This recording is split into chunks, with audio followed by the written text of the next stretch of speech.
I think everybody's experiences are different. You know, I was raised by a single mother. Parents got divorced when I was 6 months old. And by the time I was 16 years old, she'd been married 4 times. We'd moved all the time. Like, chaos was constant in my life. And so I really craved that stability. I think we probably moved 9 or 10 times in 13, 14 years.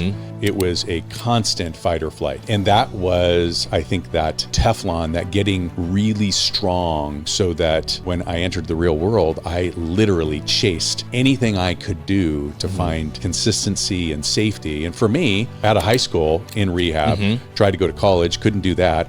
And I entered the world of sales. And I traveled the country in sales, and I made a lot of money. I spent a lot of money. See, wealth is created not in buying real estate, it's keeping the real estate. Okay. If you look back 30, 40, 50 years, the prices have continued to go up, up, up. And you know, one of the big things that everybody's talking about right now is, hey, consumer debt is at an all-time high. It's true, and it's scary, and it probably is a red flag, or at least a yellow flag at the very least. But what they're not talking about is over the last 10 years, also at an all-time high, is home equity. See, you don't get the equity if you don't sell.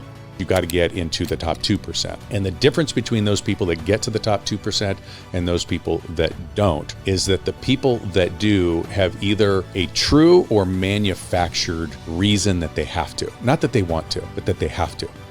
Because the saying is, the things that you won't change, you chose. At the end of the day, if you absolutely have to win, you will. If you absolutely have to change, I didn't have an intent to build a $3 billion company. That was never the intent. The intent was, I wonder if I might be able to transfer some of my passion, some of my vision, some of my skill to somebody else. The market has just been in an upward trajectory for the past, since 2008. It's just getting more and more expensive. People have been praying and hoping for a market crash to try and capitalize on the opportunity to buy a home. Would you still recommend people buy a home today? 100%. At least you're not buying a home for 6 months. You're buying a home. The code to winning. Insights you need today to seize the world tomorrow.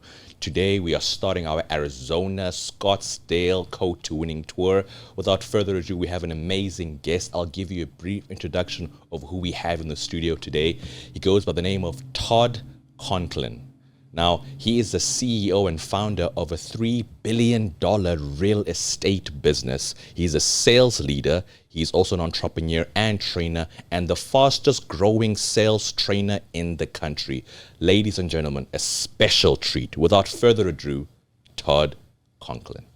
Welcome to the studio, boss. Thanks, you. How are you doing? I'm doing great. Awesome. Thanks for having me. Thank you very much for being our very, very first guest in a while. We came to Arizona, I think, in February time. The podcast was launched in April, and ever since then we've just been going for heavy hitters like yourself. So it's a great honor and privilege to have you in the studio today. Thank you so much. I appreciate you saying that I'm a heavy hitter. I don't know, but we'll see. Right? Maybe we should ask your son. Yeah, I know exactly. I don't think we should ask him. Awesome stuff. If you could give us a brief introduction of pretty much who is Todd Conklin. Like from the beginning? From the beginning, pretty much. I want to get to know you a bit better. I want our viewers to get to know you as well. Yeah, look, I mean, I looked at your podcast and I did a little recon. I have no idea why I'm here, to be honest with you. But it's interesting. I think all entrepreneurs sort of have this thing. They grew up a particular way that created an outer shell and a Teflon, an ability to withstand some pain and just have a different tolerance of pain. And I think I'm no different. I think everybody's experiences are different. I was raised by a single mother. Parents got divorced when I was 6 months old, and by the time I was 16 years old, she'd been married 4 times. We'd moved all the time. Like, chaos was constant in my life. And so I really craved that stability. I think we probably moved 9 or 10 times in 13, 14 years. And so what that meant, and it wasn't like we moved down the street. It was new friends, new school, new teachers, new baseball team, new coaches, new everything. And so it was a constant fight or flight. And that was, I think, that Teflon, that getting really strong so that when I entered the real world, I literally chased anything I could do to find consistency and safety. And for me, that meant money. Right? I felt like, hey, if I made enough money, I could buy my own consistency. I could buy my own safety. And so I spent a number of years after, 16 years old, out of college, in rehab, tried to go to out of high school, in rehab, tried to go to college, couldn't do that. And I entered the world of sales. And I traveled the country in sales, and I made a lot of money. And I spent a lot of money.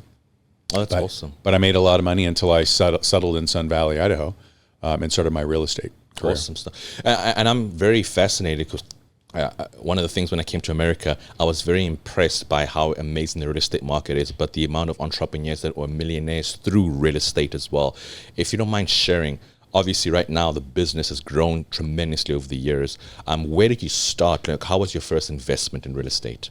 Yeah, so we built our empire not through the investment of real estate, but actually building a brokerage in real estate. So I started as a real estate salesperson in 2002. We started our company in 2006, and it was two of us in the basement of the house. He was a couple of days old, and we just got after it. What was interesting is as you look back, I always tell people I was not the man for the job. And I don't think I was the man for the job at any point in my career. That chasing of safety and consistency, everywhere I went, there was chaos. And I could never quite catch up to the safety and the consistency. And what I realized was that the common denominator was the guy that was sitting in my chair. And so when we started the company in 2006, we were meteoric in our growth. The market was crazy good too. That didn't hurt. What I learned probably in the first 5 or 6 years was, hey, look, you're never going to build something that has great impact for others until you first change. 100%. And that really started my personal development phase of my life was probably around 2011, 2012. Awesome. And I mean, now that you guys were 2002, then 2006 it started. The real estate market was great at that time, but I think 2 years along the line, the financial crisis happened, if I'm not mistaken, right? That's correct, yeah. And what effect did that have in your business, considering it was only about like 2 years old? Well, it was devastating, but if it didn't happen, we wouldn't be who we are today. See, every single day we get an opportunity to choose the darkness or the light. And there was a moment where I was sort of curled up in a fetal position going, gosh, what am I going to do? Until I had a conversation with a mentor of mine who said, hey, what if this crash is actually the opportunity that you've been looking for? And at that moment, I know exactly where I was. I knew exactly what I was doing. Everything changed. And I started to see opportunity around every corner. Okay, no, that's awesome. Real estate can get sometimes overwhelming. I think I mentioned earlier on, the fact that I'm in sales, many of the salespeople seem to sometimes be jumping, maybe getting a duplex, getting a house and so forth, not realizing like the investment that's involved. Sometimes when they have to try and flip a home, they have to put so much more money they never budgeted for, which can get overwhelming at times. What would you say are often the mistakes and misconceptions people do when they get into like their first property? Well, they sell it. Okay. See, wealth is created not in buying real estate, it's keeping the real estate. Okay. If you look back 30, 40, 50 years, the prices have continued to go up, up, up. And one of the big things that everybody's talking about right now is, hey, consumer debt is at an all-time high. It's true, and it's scary, and it probably is a red flag, or at least a yellow flag at the very least. But what they're not talking about is over the last 10 years, also at an all-time high is home equity. See, you don't get the equity if you don't sell. Okay. And you don't get the equity if you didn't buy it in the first place. So 2 best times to plant a tree. First was 20 years ago. The other one is today. Buy property. Even to this day, even with the market upward trajectory. 100%. Because people are still like, I know personally for me, there's these memes that have been going on around on social media saying, what were you doing in 1993? I should have been buying a real estate house at that time. Considering the fact that the price was so cheap, obviously it's a joke. However, the market has just been in an upward trajectory for the past, since 2008, it's just getting more and more expensive. People have been praying and hoping for a market crash to try and capitalize on the opportunity to buy a home. Would you still recommend people buy a home today? 100%. At least you're not buying a home for 6 months. You're buying a home for a lifetime. So buy the home. Buy it now. Okay. Start building your life, your experiences. You know, I've got 3 boys. My oldest is 18 years old. It goes fast. If we had just been waiting and waiting and waiting for the perfect time, they would have never had a home. Mm-hmm. And so buy the house. Now, look, here's the great thing. As your income increases, as you grow your businesses outside of just real estate investing, what you're doing is now you've got another home that maybe you can pull some equity out to go buy another home that would be your primary residence, and you keep the other one and use it as a rental. Mm-hmm. You don't sell it. Okay, no, that makes perfect sense. I appreciate that. Now, when upscaling a real estate business, obviously that takes a lot of vision. It takes execution at the same time as well. What are the key strategies that you've used over time to try and make your business just from start to where it is right now? I love this question. Somebody asked this question of me yesterday. I am not the guy to answer that question. I didn't have an intent to build a $3 billion company. That was never the intent. The intent was, I wonder if I might be able to transfer some of my passion, some of my vision, some of my skill to somebody else so that this industry that changed my life mm-hmm. might change their life. And I did. And then I did it again, and I did it again, and I did it again. And next thing you knew, I was literally changing the lives of hundreds of people. And then I was developing leaders that could also do the same thing, that could change lives. And now all of a sudden we're changing the lives of thousands of people. And then we woke up one day and went, holy smokes, we've got the fastest growing real estate company in the country. We've got one of the top real estate companies in the country. Look what we did. Everybody wants to know, well, what was the trick? What was the framework? What's the hierarchy? How do you run, meetings, and how do you do infrastructure? I can tell you all of the things that we do now, and I can show you what we do now. Mm-hmm. But that's not going to get you the success. Getting you the success is focusing on the one thing that matters, and that is having an impact on people. Because just like in any sales, you're in sales, you know this, right? Our job isn't to talk somebody into doing something that they don't want to do. 100%. Our job is to help them make the best decision for them. And if we can help enough people make the best decision for them, it's not about our success. It's about their success. Oh, no, I love that. I love that so much. And now also, speaking about the fastest growing real estate company, I want to know exactly, also for our viewers, if you were to break down those investments, is it like mostly commercial? Is it residential? Is it like multi-family homes? Can you try and break down like where you saw the opportunity and where's the fastest growth for that as well? Yeah, I mean, we're probably a 90-10. 90% of our business is done in the residential space. 10% of our business is done in the commercial space. Okay. And then would you recommend people... I interviewed a gentleman as well who owned just like a commercial real estate. And for the first time, obviously, in my situation, being super young, I've never really thought about owning a commercial place, but I realized the opportunity that people can actually like rent out office space. And sometimes it makes it super easy because if you control one entity and just hire it out, you have more control and I feel like there's more revenue. Would you say in a situation like that, like how hard is it to own like a commercial real estate property? Well, it's risk mitigation is what we're really talking about, right? I can buy a condo as an example, and the price is much lower versus buying an industrial building. Price is bigger, okay. Right? Return's going to be more, but so is the risk. So what I like on the residential side is as I tell people, hey, why don't you go find yourself a duplex, a fourplex, find yourself a 10-unit place. That way, when one tenant moves out, your spigot did not just get shut off. Right now, coming with that comes some complexities about property management. So you got to be prepared for that, or you got to be prepared to outsource that. Same thing on the commercial space. There's some different lending requirements. There's some nuances, some complexities that come with commercial. But I like commercial property that has multi-tenant. Okay. So I worry about a big box industrial. When one tenant leaves, now it's going to take you some time to release that space. You're going to be out. You better have planned properly, and you better have some gunpowder stored away. Love that so much. And as I mentioned earlier on, he's the fastest growing sales trainer in the real estate space, and which is going to segue to our next topic. We're going to talk a bit more about sales and sales training as well. And with your experience, especially when you've trained a lot of sales professionals and people within this industry, what would you say has distinguished the difference between those top performers and like an average or good person as well? Well, so let's define what happens to average. So in our industry, in the real estate specific industry, but by the way, this crosses all industries. It's specific to sales. Okay. 90% of the people that get into the business won't make it 3 years. So average is death. Okay. Plain and simple. Can't be average. Means you got to be in the top 10%.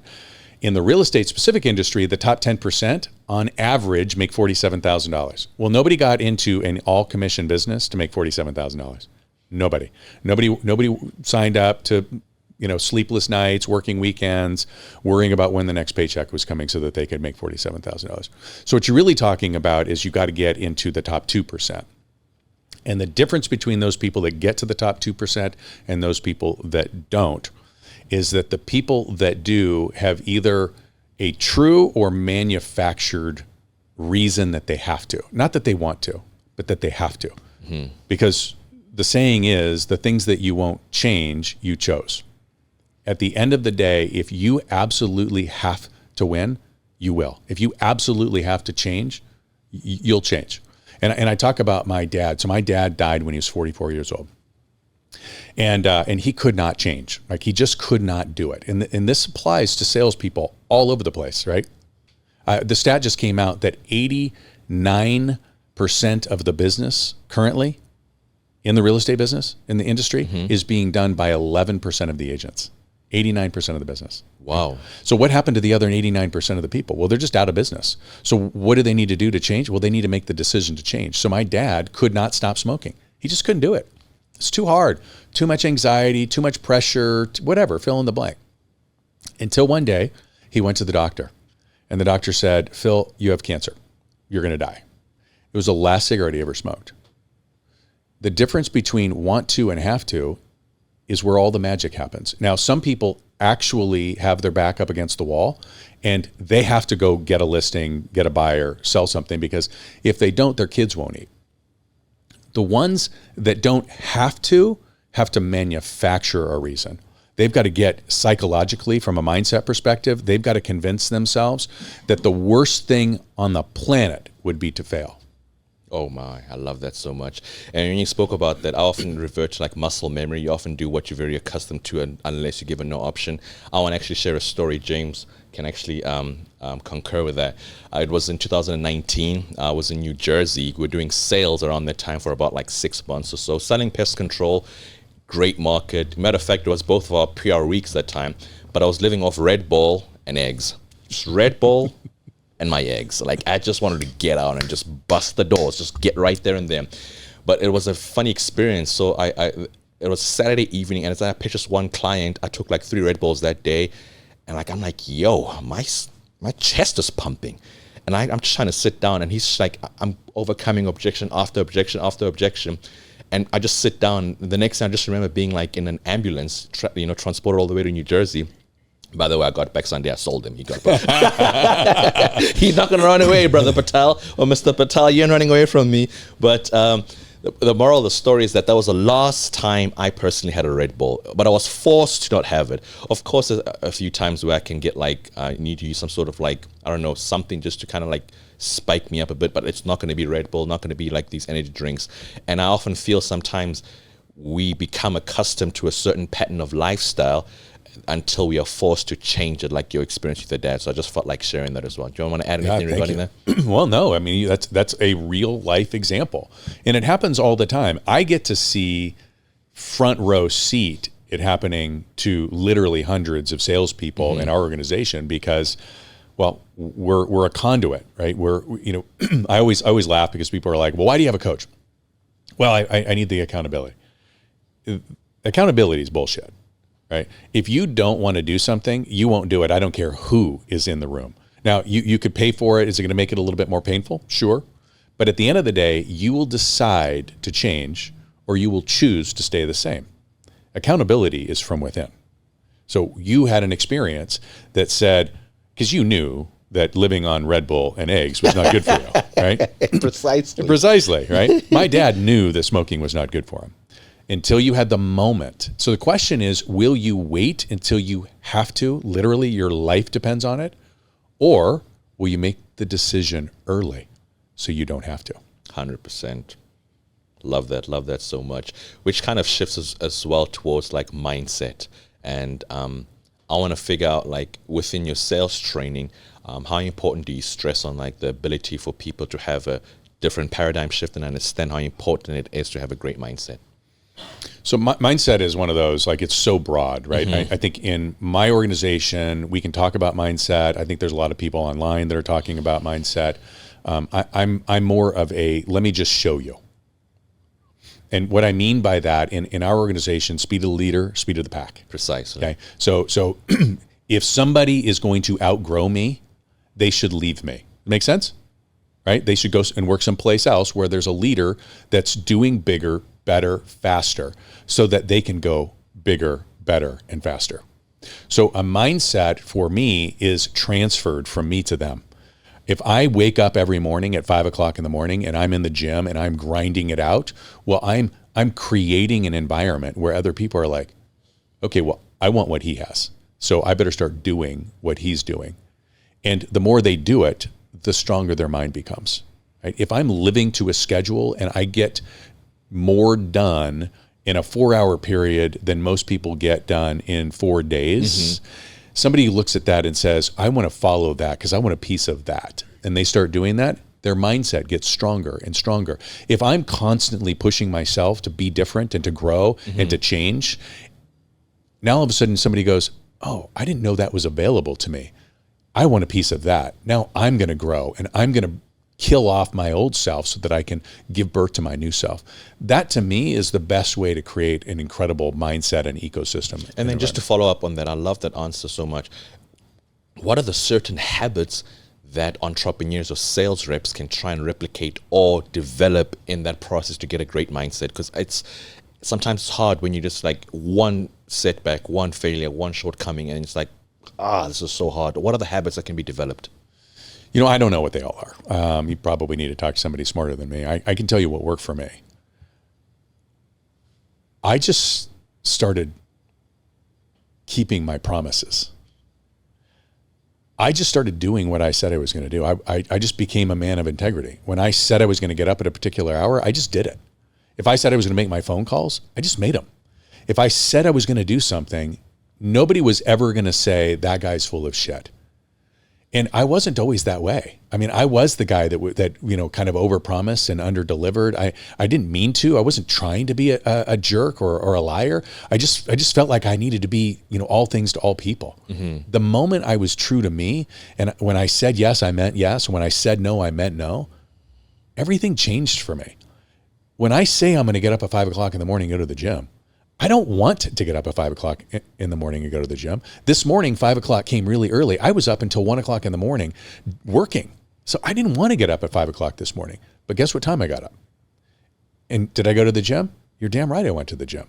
It starts with these little micro decisions, these promises that we make to ourselves. And the promise that I can tell anybody listening, if you won't keep a promise to yourself, I know 100% you won't keep one to me.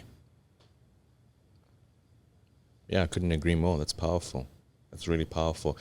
Personally, in your career, you've accomplished so much, considering the fact that you built a $3 billion real estate business.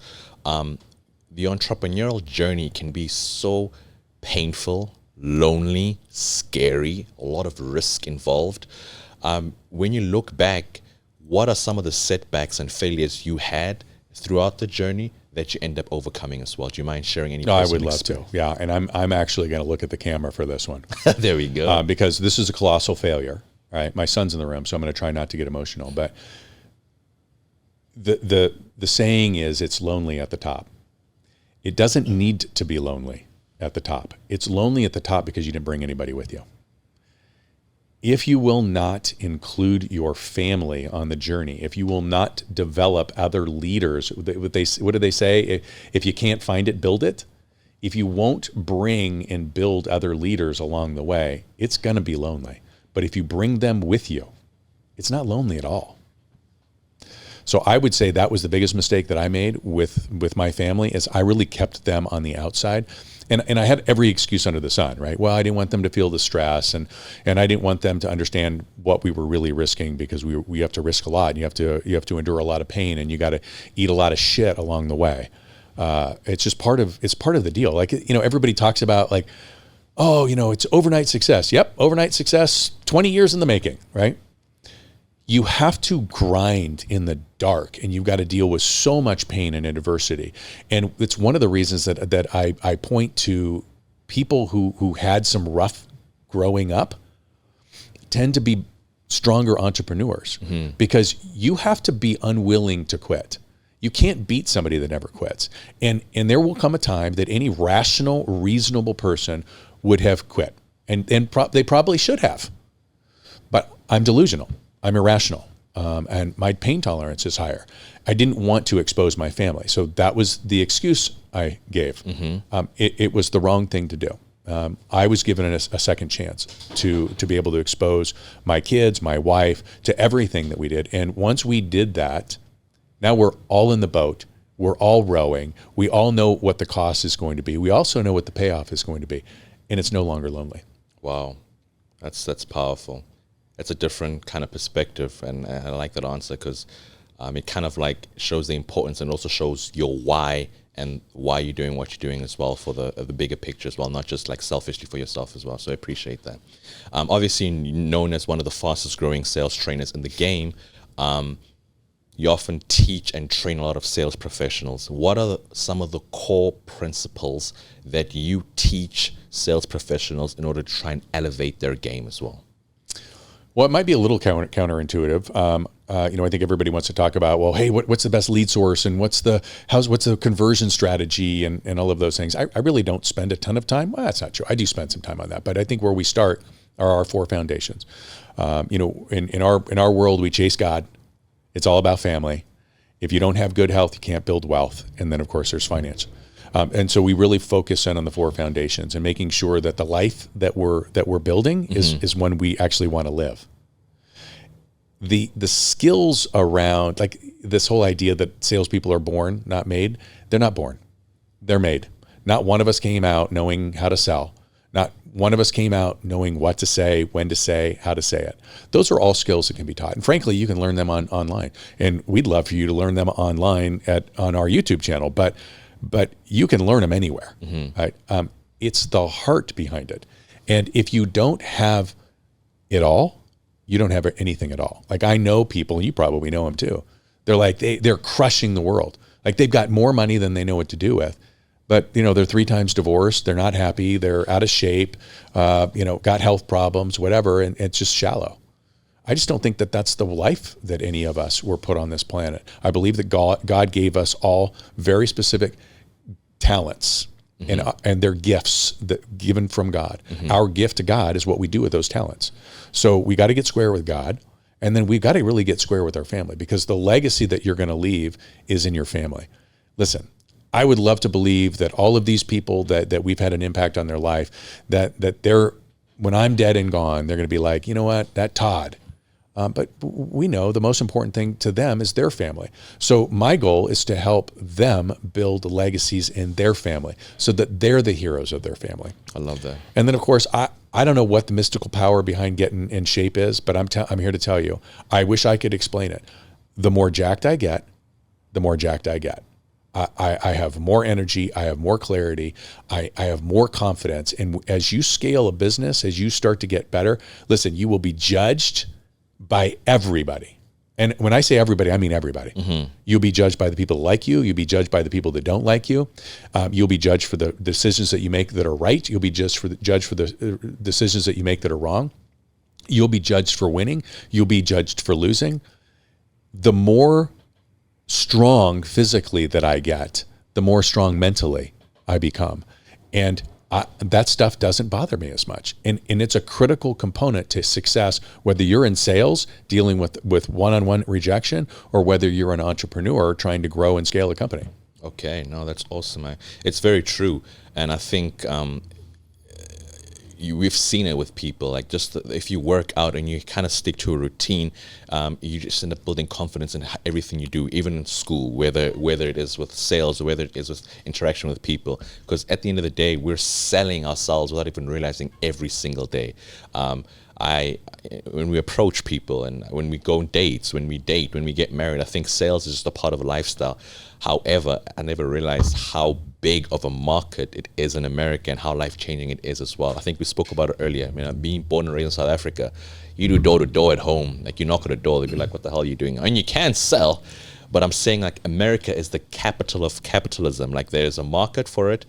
And I don't want to try and, like, discredit the fact that there isn't at home. I just feel like there's just such a great opportunity here. And I want to just give an experience. Just after we graduated, we ended up going back to Idaho for 2 months. Well, my friend and I started like a window cleaning business, literally window cleaning. We got a few tools, we got like some material as well, and we went to like areas and, you know, charging between $300 to $600, but we were signing up about 10 people a day because it was just like one-time fee. I never realized that it's one of those things you can just get up and just go sell. And we didn't even have a pitch. We were just confident and we were excited. And we kind of leveraged that to just make up a pitch along the way. And I think that's very important that, obviously, you know this better than most people, that majority of sales is not even what you say, but it's like pretty much body language and tonality as well. Can you talk a bit about that as well? Oh, yeah. I mean, I think, frankly, and in fact, Cole and I were having the conversation earlier this morning. Cole's very talented. He has the gift of gab. He has the ability to talk himself out of trouble in a way that, you know, really is fairly spectacular, which will serve him really well. But, you know, we talk about as athletes, right? There's a lot of very talented athletes that will never make the pros. And there's a lot of mediocre athletes that will make the pros. Well, why is that? Well, there's a difference between amateur and pro. And pro learns all. It's not just the route. It's how you run the route. It's how you do the head fake. It's where your eyes are. It's the transfer of a belief that you're going to go left, but you're really going to go right. And in sales, that's what we're doing. We're really transferring an emotion. And you have to believe. You said it, right? The biggest sale that you'll ever make in your entire life is the one that you do to yourself. If you won't believe in you, and if you don't believe in your skill, if you don't believe in the product or service that you're selling, I don't care who you are, you're not going to make it. You may make it for a short period of time, but you're still an amateur. You're just going to get lucky along the way. Mm-hmm. And then you're going to bounce from industry to industry to industry because it's always going to be the product. It's always going to be, you've got to sell yourself, that for someone not to choose you, not to choose your service, not to use your product, mm-hmm. like it would be the worst decision they could possibly make. They have a problem. They've identified the problem. You've helped them potentially identify that problem, and you have the solution, and you are so passionate about that you are going to transfer that belief and that emotion to them so that they can make the best decision for them. 100%. I actually want to read this one out as well. It says, in sales leadership, it's not just about hitting numbers, but creating a winning environment. How do you inspire your sales teams to consistently perform at their best while maintaining a positive culture? Man, look, we're adults. I think the challenge that most people have is they think that they have a sales leader and they've got to manage those leaders. We don't micromanage, we micromeasure. We're all adults, right? We're all grown-ass men and women that give an opportunity to do something spectacular. In our organization, that's to change lives. And it's not for everybody. And frankly, it's not for most people. Most people won't make it in an organization like mine. Only the strong, only the warriors will really survive. Only the people that are so committed to doing all of the things that need to be done to level themselves up and to hold themselves accountable will make it in my organization. Because I'm not going to babysit. That's not my job. I did not sign up for that. What I did sign up for is to create an environment where possibility, like I will create a roof, a ceiling that is so high that everybody's dreams can fit in it. And if that's the kind of organization that you want to be in, then we're a great place to be. Those people further a culture of self-reliance, self-motivation, inspiration, accountability, and they just, frankly, they just get shit done at a level that other people want. Those are the 1%ers. I love that so much. I want to just add on that as well. One of our church leaders back in like the 1800s said a beautiful saying that God gives men principles, but men govern themselves. In other words, as much as there's maybe a blueprint of how to become successful, at the end of the day, you have to make the decision. It's like goes back to the same analogy. You can take a donkey to the well, but you can't make it like drink. You know what I'm saying? And I think it's very important, accountability. And sometimes those that are micromanaged often don't end up becoming successful because you're so used to being told, do that, turn left, turn right, go sell. But if it comes from within, but I still feel like coaching is still so important because I realized from the people that I've learned, mentors that often hold you accountable to the goals that you set out for yourself, that just end up like playing a beacon, trying to help you achieve as well. Would you agree with that? Yeah, and I think coaching is a really interesting piece. So from accountability standpoint, my conversations, rather than, being like, well, you said you were going to do this, are more like, it's interesting to me. You said you were going to do this, but you didn't do this. And you said you were going to do this so that you could have this particular outcome, life, experience, change, what have you. I wonder what it is about what you said you wanted and what you didn't do that might be missing. Okay. Because you've got, as a human, as an adult, we've got to sort of understand that we are in control. It's extreme ownership, right? Extreme ownership. Everything that happens to me today is my fault. If it's bad, it's my fault. If it's good, it's also my fault. And a lot of people don't like that because they think, well, like bad things happen to me. Well, okay, but you chose to go outside, right? I see it as a badge of freedom because now I know that nobody can keep me from feeding my family. Nobody can keep me from achieving something that would leave a legacy for my family. Nobody. Mm-hmm. And it's entirely up to me to get the right training for my skills, the right goals for my mind, the right plan for execution, the right people to keep me honest, right? To tell me the truth when I've gotten delusional again. That's all my job. So if I do it well, good things happen.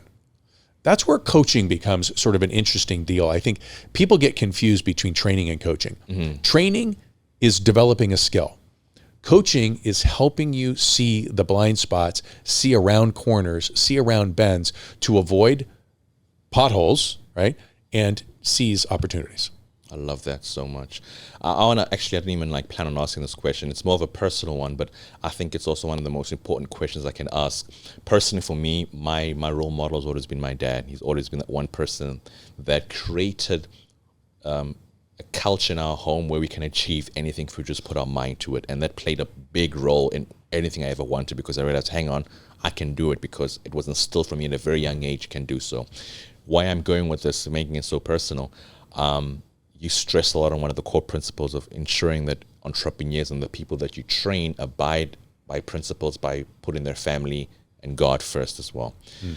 Being a father of sons, I'll call you Father Abraham, had many sons, but being a father of sons, what would you say to those dads out there that are perhaps feeling inadequate and feeling like they're shortcoming and they're not really achieving their goals? What would you say is I want to make sure I phrase this correctly, the symbol, or how is it correlated between successful entrepreneur and a successful dad, just from your experience?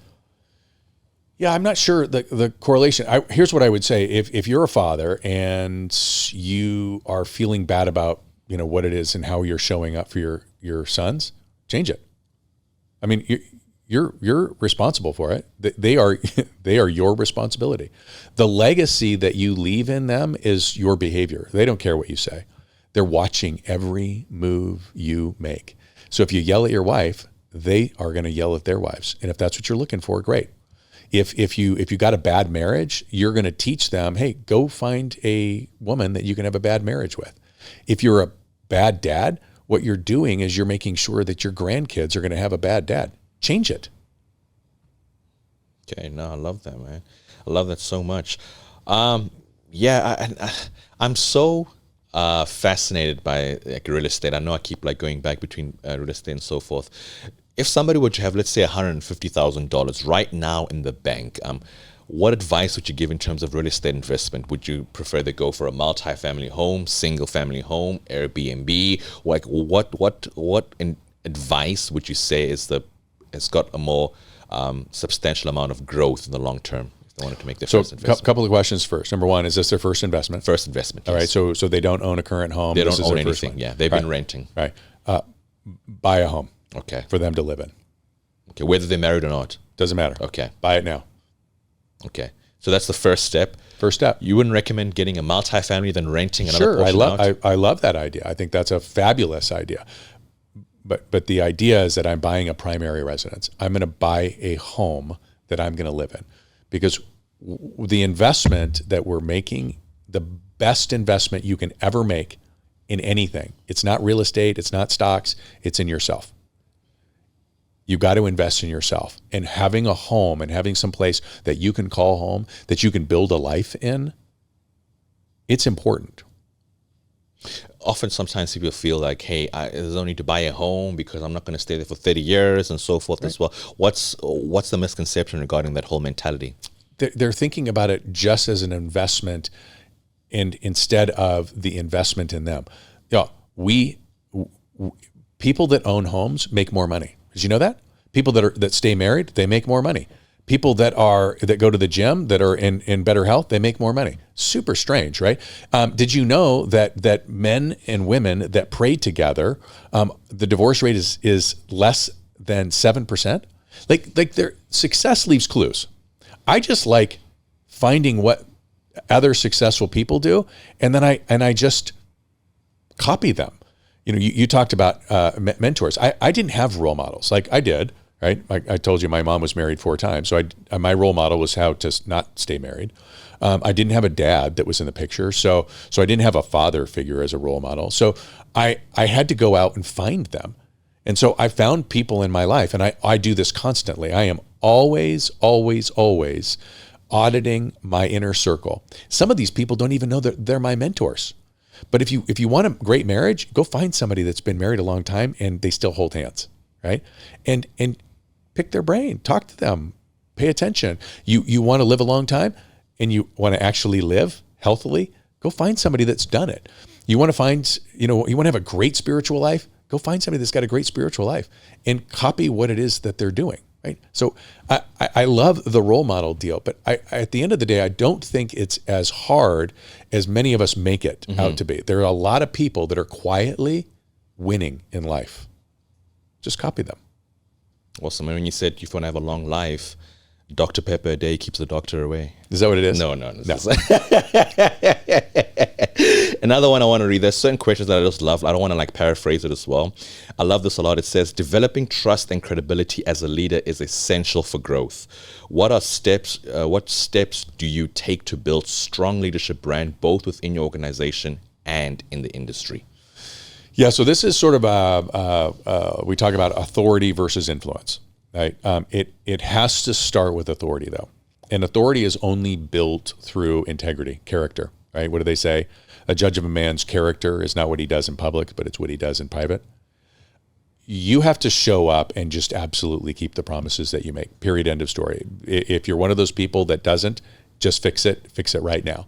Because you can have an authority in a space but still not be believed, not be trusted. Right? So you may be good at real estate as an example, but you also may be known as somebody who will do just about anything to get a real estate deal done. Mm-hmm. You don't want to be that. So building the authority is really important. Integrity, trust. But there's a lot of people that have incredible authority in their space in any industry, but nobody knows them.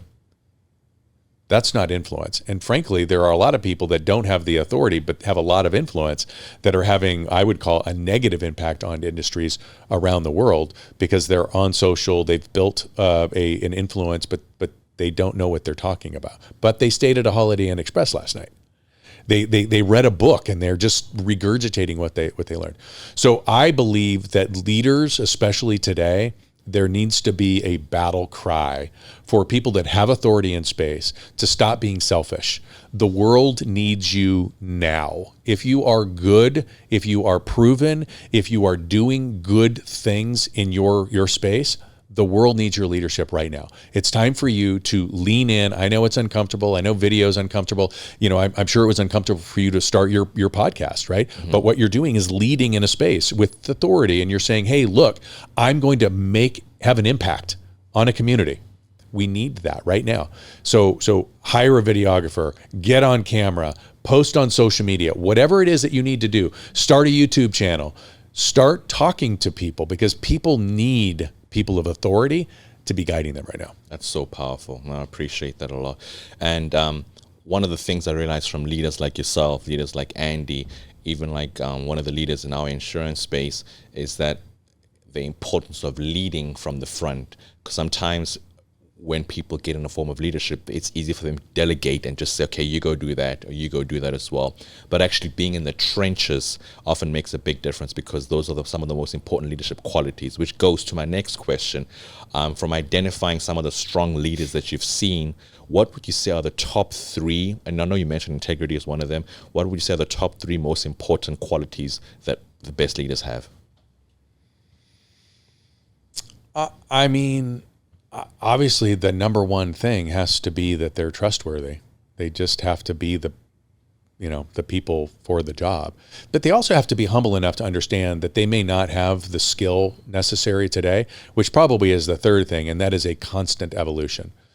So as I said earlier, I've never been the man for the job. Like I'm not the smartest guy in the room. I'm not the most handsome guy in the room. I'm not the most athletic guy in the room. I just wasn't that person.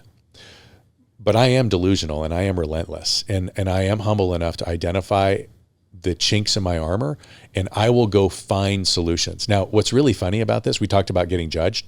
Oftentimes, I get mistaken for the arrogant guy in the room, because there's nothing that I don't think I can accomplish. And I mean that. But it's only because I know that I wasn't the man for the job, and I was able to develop the skill for the occasion. Make sense? So I would say trust. I would say a willingness to recreate yourself, and a level of humility to understand where you're missing skills. I love that. I love that so much. Which kind of goes to the next question. I don't mean to play devil's advocate, but I want to give like a historical reason why I'm asking this. You often look at stories like Alexander the Great. You often look at like the Vikings when they're about to conquer and they end up burning their ships, saying, we either conquer or we die. You often look at a lot of the traits, even like in the Bible or scriptures, of just extremely like young, almost like predestined, foreordained leaders as well. Where I'm going with this, there's often been a conflict between opinions between this specific topic. Leaders are born, or can you develop that skill to become a leader? I think everybody's a leader. I mean, I think every single person is a salesperson, and I think every single person is a leader. Now, they may not recognize that they are, and oftentimes, people don't want to be a salesperson because they assign something icky with sales, and yet without sales, the world does not exist. Mm-hmm. They're focusing on the frauds, the snake oil salespeople, but the world by and large is made up of incredible people that literally help solve problems for humanity, and those people are called salespeople. They're not the inventors of the world. They're the salespeople. Inventor can invent anything they want, but if you don't have a salesperson that can take the product and deliver it to the person that needs that product, mm-hmm. it doesn't ever happen. Right. So salespeople, to me, are the nucleus, the power of everything that happens. And I believe that everybody's a salesperson. All you need to do, anybody that has kids, all you need to do is go home and watch your 3-year-old sell you on the fact that he or she needs whatever it is that she wants right now. I sell my wife every single day. I sell myself every single day on stuff. Right? Okay, I don't want to do this. Yeah, but you need to do this. Mm-hmm. Yeah, but I don't really want to do this. I don't really have time to do this. Maybe, Todd, you said you were going to do it. All right, I'll do it. Right? It's sales. So I think everybody's sales, and I think everybody's a leader. And whether that mean that all you're doing is leading the person that you see in the mirror, you're leading. If you've got people that in your family, they're watching you. I don't care who you are. Mm-hmm. You may not want to be the leader because you may not want the pressure that you assign to being a leader, the responsibility of being a leader. But don't get confused. Every person walking around is a leader. I love that. I love that so much. If I had a mic drop, I'd drop it right now. But that would be the one. So right now, I know I want to value your time. So thank you very much for coming. I'm sorry we started a little late, but I really appreciate that a lot. Just the last 2 questions, then I can leave you in peace before I bother you in the next few months. I love it, dude. I love your voice. I could stay here all day. Don't make a black man. Deep in there, you'll find it. All right. So, just one advice would you give to a leader right now that is trying to balance between pushing results for like their team while trying to ensure that they all feel supported, motivated, and also valued? So for the team or for everybody? For the entire environment, yeah, the team and everyone like within the organization. Yeah, I mean, look. I think people want to be inspired, right? And I don't think words are what we're talking about. You know, they come and go. I think people want to believe that there's opportunity and there's something else. And so I would just say, lead by example. Go faster. Oftentimes, what we see are there's a community out there that's looking for KG, but KG wants to try to be all things to all people. Doesn't want to live on display for whatever reason. Oh, I don't want to be ego. I don't want to be this. The problem is that everybody that's looking for KG can't find you because you're hidden. You're a secret agent. So we've got to lead, and we got to lead boldly, especially right now. And if you'll lead boldly, those people looking for you will find you. And that's an incredible environment when you're surrounded by people who believe like you, that love like you, that think like you, like, let's go conquer the world. That's incredible. And then of course once you make the decision that you're actually going to build and scale a business, there's no quit. It gets faster. Gas is on the right. There are no brakes. Figure out how to go faster, more efficiently. Go. Because it's not just you and your family that you're talking about. It's everybody behind you and their families too. You are the limit to their success, literally. And if you will wake up every single day and tell yourself, I am the limit to the success, which means I'm also the ceiling. So if I can raise the ceiling, I can raise the level of success of everybody that's following me. That's building an incredible environment and building incredible leaders. Wow. Thank you very much for that. And now the last and final question, because it's like the code to winning insights you need today to seize the world tomorrow. We ask every single guest, as everyone has different answers and different perspective, but in your own opinion, what is the definition of winning? The definition of winning. I have this visual of a fan cam. You know the fan cam that pans in the arena, and it comes up to somebody, and it's somebody that's kind of squawking at his wife, and then all of a sudden he realizes that he's on the camera, and he's like, "Oh, hi!" All of a sudden, nice guy. Look, what we get in public was paid in hours of pain and cold and darkness and doing the right thing over and over and over and over and over again in private. Powerful. When I go to the pearly gates, I think it's Ed Milet that talks about when he goes and he meets Peter, he wants Peter to go, man, I had this plan for you, but like you knocked my socks off. Like you even did better than I thought. That all happens in the darkness and in the quiet. And so winning is always doing the right thing, and maybe even more than you thought you could when no one's watching. Powerful. Thank you very much. Well, Todd, if you could let our viewers know where they could get a hold of you, if they can reach out to you via social media, text number, just like let us know if they want to get trained by you as well. If you could just like let the camera and people know where they can get a hold of you. Yeah, of course. The best place to reach me is on YouTube. It's the Distinctive Agent Show. And of course, there's Instagram, official Todd P. Conklin. Would love to see you guys there. If you need anything at all, you can always text me too. I'll give you my phone number, 833-338-0078. It's my personal line, so feel free to text me, help you with anything. Like I said, ladies and gentlemen, special guest, the code to winning insights you need today to seize the world tomorrow, Todd Conklin. Great honor, sir. Thanks, brother.